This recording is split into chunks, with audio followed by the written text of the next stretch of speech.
Welcome to Black and Gold Today Digital Edition, an in-depth look at your Pittsburgh Steelers. Hi, and welcome to another playoff edition of Black and Gold Digital. I'm Mike Fenner, joined as always by Ashley Kaiser and Kent Urbanski. We are talking playoffs as the Steelers have made it a 10-7 regular season, culminating with a 17-10 win at Baltimore to make it in the postseason and meet up with the Buffalo Bills. Guys, first things first, let's talk about Week 18. Kent, have you tried out yet? Yeah, I have. It took some time, you know. We made it through. It wasn't the worst game that I've shot in monsoon-like conditions, but it was close. Yeah. It was tough to watch. Like, I was watching the camera angles. The camera's covered in water. I was like, that's be miserable to be at. You have to have good spirit at that game and keep the energy, because that's hard to stand out in the stands and watch. It was like coming in sideways. I felt like Forrest Gump in the swamps in Vietnam, like trying to, keep the rain from hitting you in the side of the face. But it's just, water finds a way. And even the best of rain gears, everybody was complaining that it was penetrating through. So, but the more important thing is the Steelers came out of there with a victory, and Things dry out quicker when there's a win, right? So. Sure.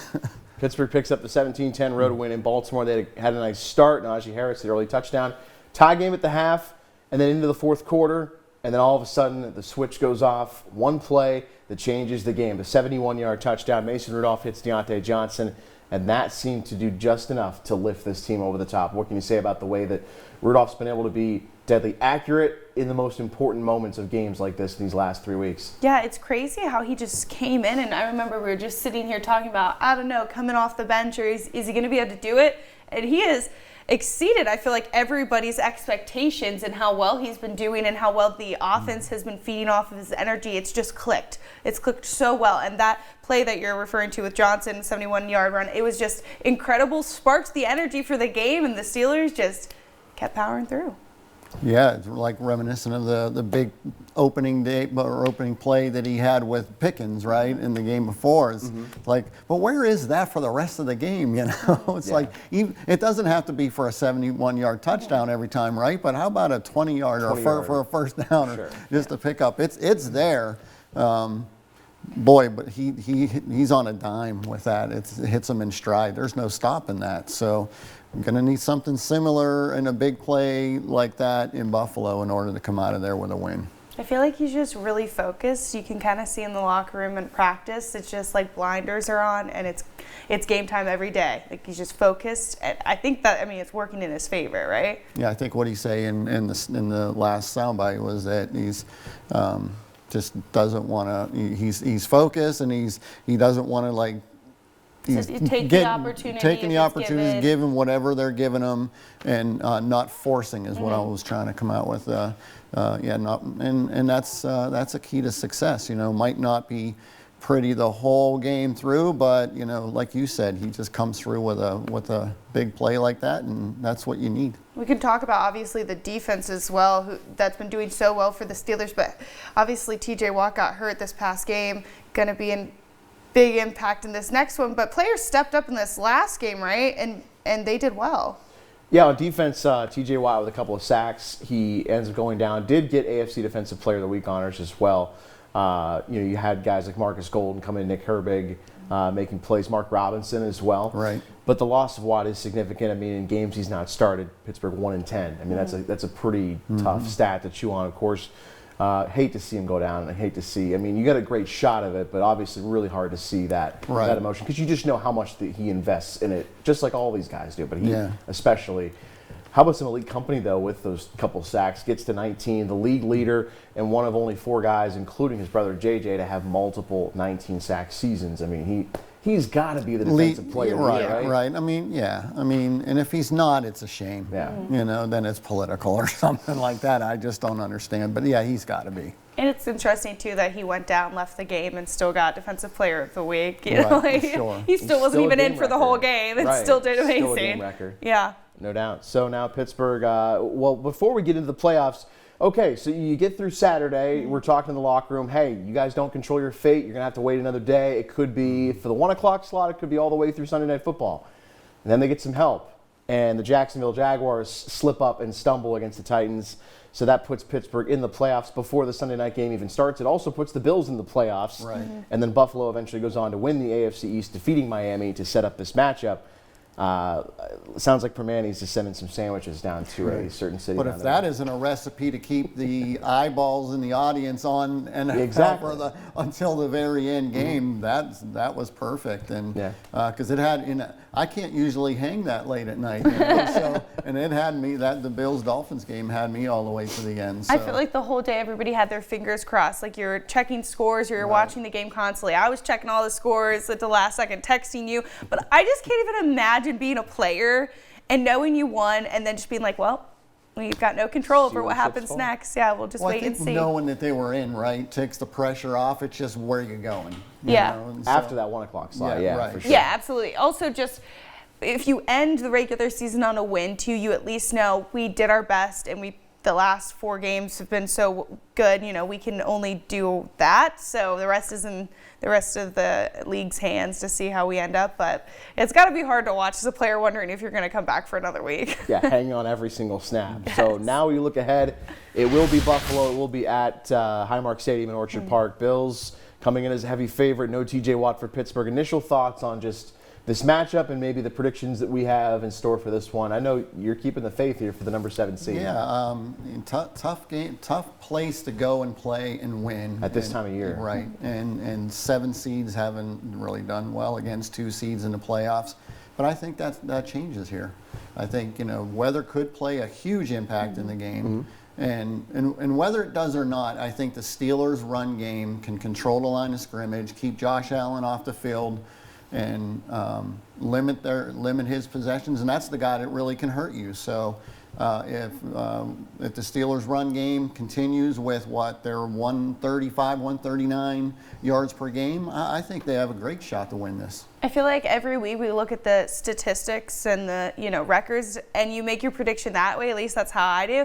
And then I'm like, the Steelers just continue to surprise us, right? Because last week, looking at Baltimore's record, I didn't think it was going to come out the way it did, and that could be how this week runs as well. They might be the 7th seed, but that doesn't mean they can't get the win. I went with Ravens, but both weeks I went with Ravens and I went with Bills, but I just feel like the Steelers keep stepping up to the plate week after week and surprising us.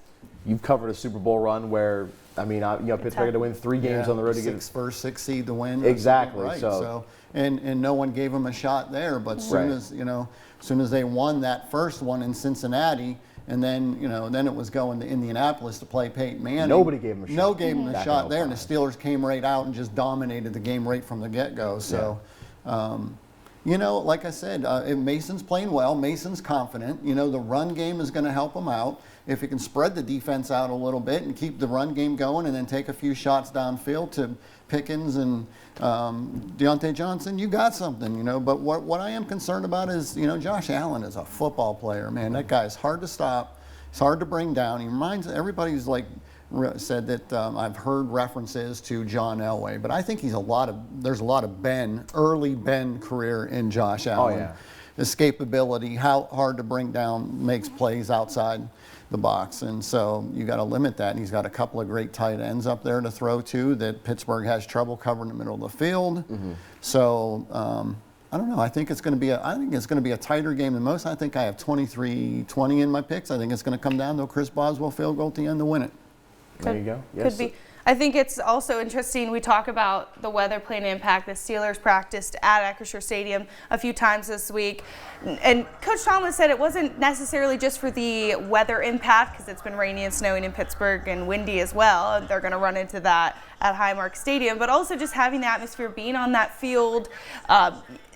It definitely, I'm not a football player, but makes a difference, right? Being in a stadium, then a practice field or an indoor facility, yeah. that definitely makes a big difference. And I know some of the players have spoke on that and things that, I like being outside because of the air. There's different things that really can impact their game. So they've been prepping by being outside and being among the elements, and that could obviously help out. But I don't think it's anything like it's going to be in No, not at Buffalo all. this Right. weekend. The weather's going to be pretty crazy. I mean, and they just played in probably one of the worst element games that you could play in. So Across the league, with rain, not snow and wind. But I mean, it was windy in Baltimore. But I don't know. Who knows what it's going to be like? I mean, we're not meteorologists, right? You can only take what they're predicting. But I think once they jump out on that field, they're not even seeing that. You know, they're just playing. You know what I mean? And both teams have to play in it. It's an even playing field. Yeah, true. Where the big difference is the crowd. You know, and if Pittsburgh can take the crowd out of it,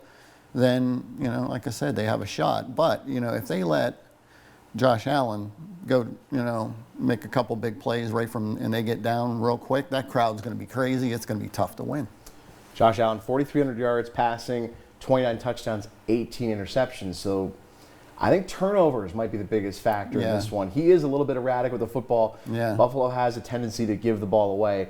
And I think if Pittsburgh could, as you said, run the ball and then create a couple turnovers, not give the ball away, you could see a lot different ball game than maybe many are expecting. And he may want to test that secondary that, you know, they're, you know, with KZ coming back and with Minka coming back, those guys haven't played in a while. So, you know, he may want to test those guys real quick. Yeah, DeMonte KZ reinstated after that suspension from the Colts game that took him out for the rest of the regular season, but he is, you know, going to be back in the mix. So, some guys out, some guys down, others up. It's going to be interesting to see how Pittsburgh adjusts, especially on the defensive side of the ball with all those factors. But all right, guys, final picks. You're going Steelers 23-20. We are going with Buffalo. Last thoughts. Hoping for the Steelers to win, but we've got to make a call, right? I think the Bills are going to get the win because they've just, I don't know. I think they're exceeding what the Steelers are putting out there, but still fingers crossed for the black and gold, right? Win or go home for the Steelers. A win sends Pittsburgh right back to Baltimore as the top-seeded Ravens will be home next week in the divisional round. A loss ends the season. We'll see if Pittsburgh can make it 4 straight victories on the year and go to the divisional round at M&T Bank Stadium. But for now, we will check out this one from the AFC Super Wildcard. Steelers at the Bills, Sunday, 1 o'clock at Highmark Stadium. For all of us here, Ken Urbanski, Ashley Kaiser, I'm Mike Fenner. Thanks so much for watching Black and Gold Today Playoff Digital Show. We'll see you maybe next week. Thanks for watching. Join us again next week for another edition of Black and Gold Today Digital Edition.